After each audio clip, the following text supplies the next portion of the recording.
Ready ka na dahil bukas ay unang full moon ng taon, January 14. Mainam na gawin niyo po ito at ito po ay magdudulot sa inyo ng walang hanggang swerte or buong taon na masigit ka na magiging masagana ang pamumuhay.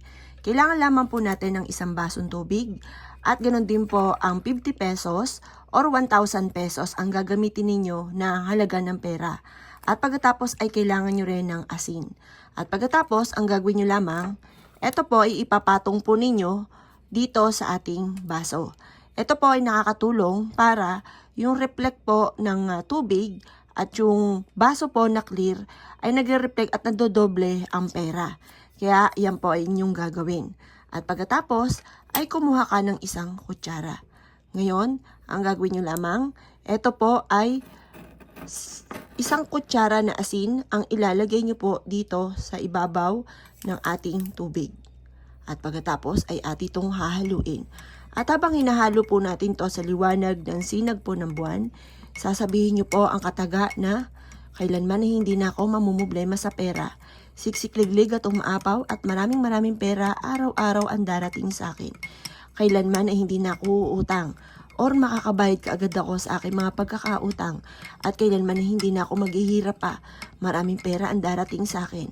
Ang pera ang kusang lalapit sa akin or mas magiging masagana ang takbo ng aking pamumuhay.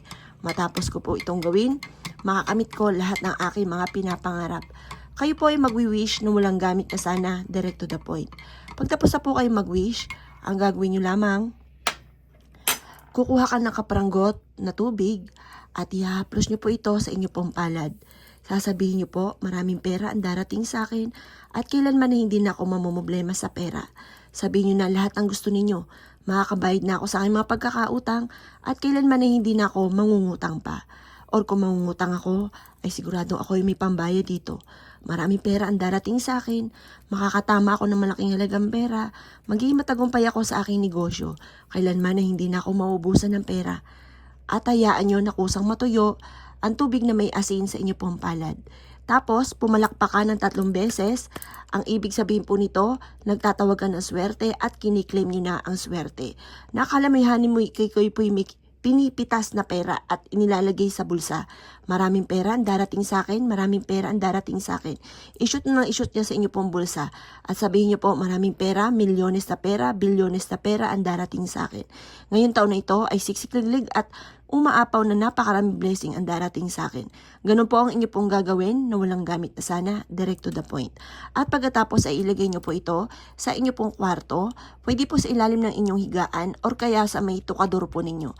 Ito ay 1 linggo na nakalagay na ganyan sa inyo pong pera. Ito po ay hahakot na maraming blessing. Makalipas ang 1 linggo, itatapon nyo na ang tubig.